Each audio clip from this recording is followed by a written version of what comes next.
الشمس مصدر الحياة والنور والطاقة لكل الكائنات على كوكبنا. بس تخيل معايا، فجأة وبدون أي مقدمات الشمس اختفت تماما. يا ترى إيه اللي هيحصل؟ هل الأرض هتستمر؟ هل البشر هيقدروا يعيشوا؟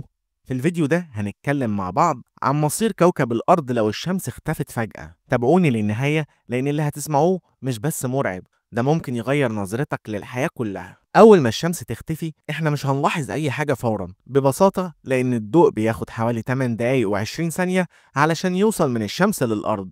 يعني لو الشمس اختفت دلوقتي إحنا لسه هنشوف ضوءها عادي جدا كأن مفيش أي حاجة حصلت، والنجوم هتفضل منورة، والسماء هتفضل عادية، مفيش ظلام مفاجئ ولا حاجة. بس بعد 8 دقايق الظلام الدامس هيغطي الأرض بالكامل، ولا ضوء شمس ولا دفا، مجرد برد وظلام مخيفين. وكل حاجة حوالينا هتبقى في حالة ذهول، الإنسان والحيوانات وحتى النباتات. بعد مرور يوم واحد بس بدون الشمس درجة الحرارة على سطح الأرض هتبدأ تهبط بشكل مرعب. العلماء بيقولوا إن متوسط حرارة الأرض هينزل من 15 درجة مئوية لحد صفر تقريبا.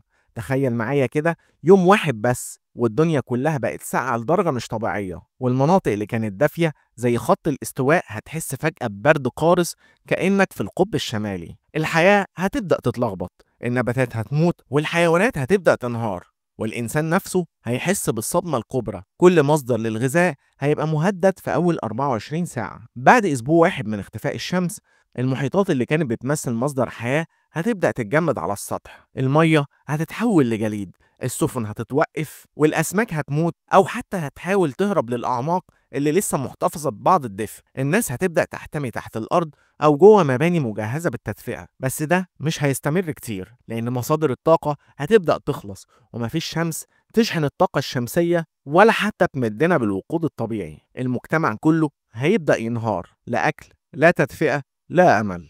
بعد سنة واحدة بس من اختفاء الشمس الأرض هتبقى كرة جليدية عملاقة، متوسط حرارة سطح الأرض هيكون حوالي سالب 75 درجة مئوية.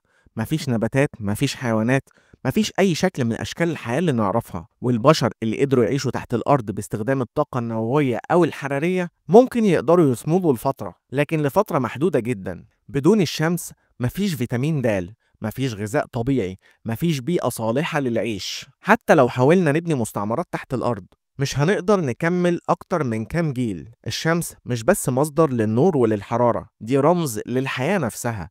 اختفاء الشمس معناه نهاية الحياة زي ما نعرفها، وعلشان كده لازم دايما نحافظ على كوكبنا، نحترم الطبيعة ونقدر قيمة كل لحظة بنعيشها تحت نور الشمس. ودلوقتي عايزك تقولي في التعليقات، لو انت عرفت ان الشمس هتختفي بعد سنة كنت هتعمل ايه؟ وبس كده، شكرا ليكم. ما تنسوش تعملوا لايك وشير للفيديو علشان يشوفوا كل الناس، واشترك في القناة وفعل زر الجرس علشان يوصلكم كل جديد.